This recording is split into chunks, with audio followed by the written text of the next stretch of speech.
Hello friends, जय श्री राम, जय हिंद, जय भारत।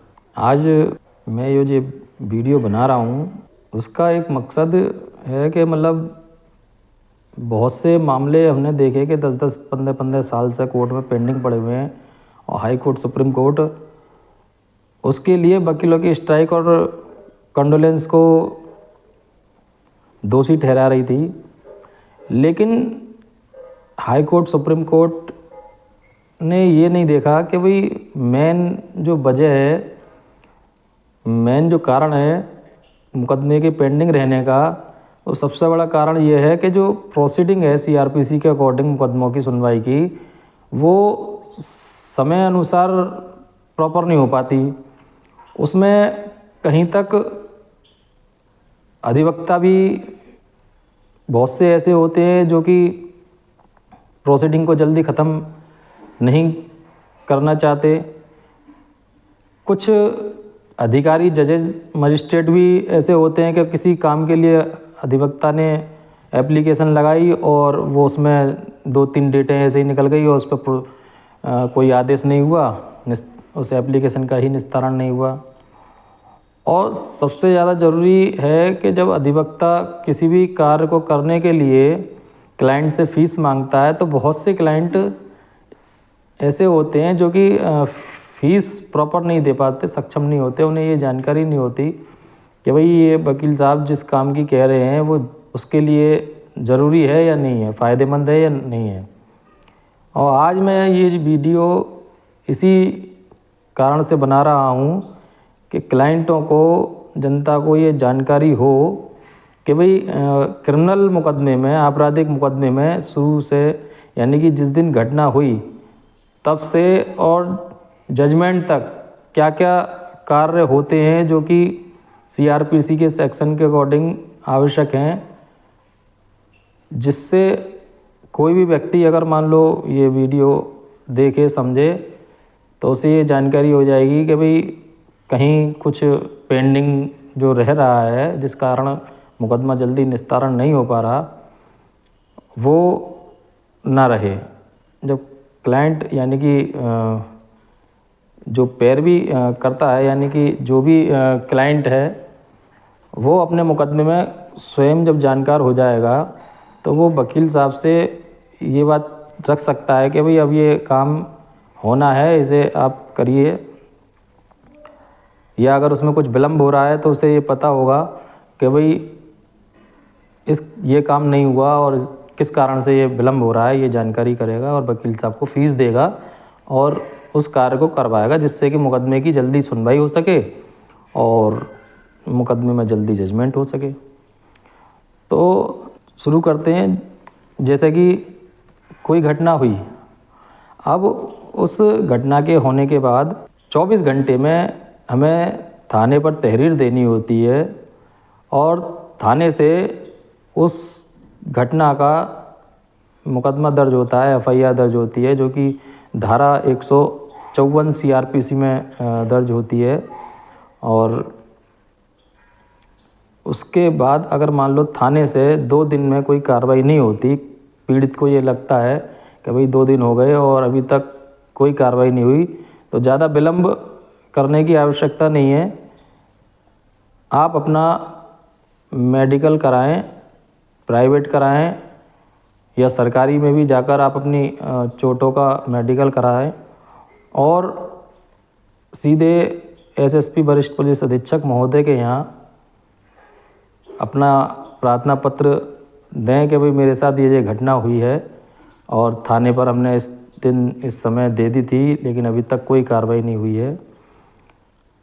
और अगर एसएसपी के साहब के पास देने के बाद अगर 5-6 दिन में, 7 दिन में अगर थाने से कोई कार्रवाई नहीं होती, क्योंकि 2-3 दिन लगते हैं थाने पर पहुंचने में आपकी शिकायत को, तो फिर आपको जो तहरीर आपने एसएसपी साहब को दी थी उसको रजिस्ट्री करके और कोर्ट में आपको 156(3) का प्रार्थना पत्र डालना होता है।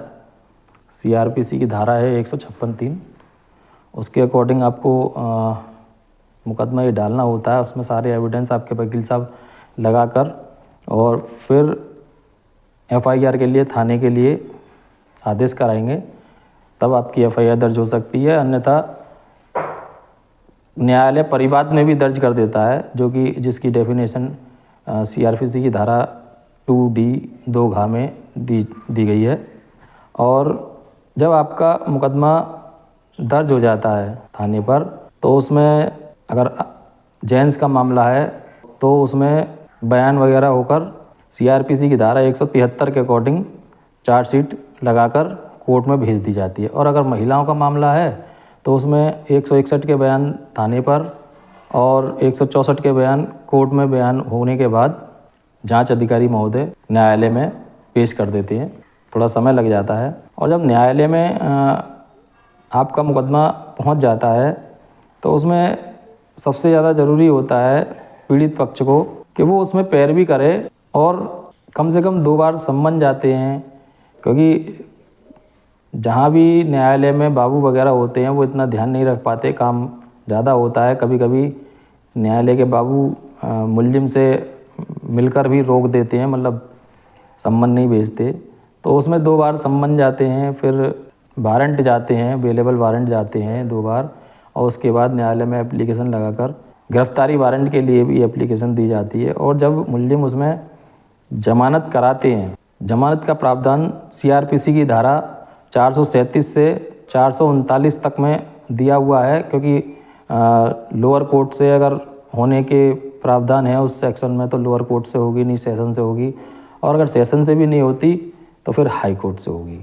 तो ये सारे प्रावधान होते हैं। अगर मैं सब डीपली बताऊंगा आपको तो वीडियो ज़्यादा लंबी हो जाएगी, इसलिए आपकी जमानत होती है। जमानत के बाद इसमें सीआरपीसी की धारा 228 230 के अनुसार आरोप यानी कि चार्ज फ्रेम किया जाता है, आरोप विरचित किया जाता है, जिसमें कि ये बताया जाता है मुलजिम को कि भाई आपके खिलाफ अपराध लगाए गए हैं। उन सेक्शनों को खोलते हुए, वो अपराध खोलते हुए एक चार्ज आरोप तैयार किया जाता है और उनकी सुनवाई फिर न्यायालय में आगे चलती है। अगर आपके द्वारा उन आरोपों से मुक्ति चाहिए या उन आरोपों को डिनाई करना है तो उसके आपको साक्ष्य उसी स्टेज पर देने होते हैं। अगर आप जो साक्ष्य देते हैं ये सिद्ध हो जाता है कि भाई ये आरोप जो लगाए गए हैं ये झूठे हैं, तो उस स्टेज पर भी उन सेक्शनों को हटाया जा सकता है, आरोप मुक्त किया जा सकता है। उसके लिए धारा 240 पीसी की, और इसके बाद 242 से 247 तक साक्ष्य और गवाही का प्रोसेस चलता है। उसमें सिंपल भाषा में मैं आपको बता दूं कि जो मुकदमे के गवाह होते हैं, पुलिस जिनसे पूछताछ करती है, जो साक्ष्य तैयार करती है, उनको बुलाया जाता है साक्ष्य के लिए, और जो उन्होंने केस डायरी में अपने बयान दिए हुए होते हैं वो सरकारी वकील नोट कराता है, एपीओ उसमें बयान कराते हैं, और जो मुलजिम पक्ष के वकील होते हैं वो उन गवाहों से क्रॉस करते हैं।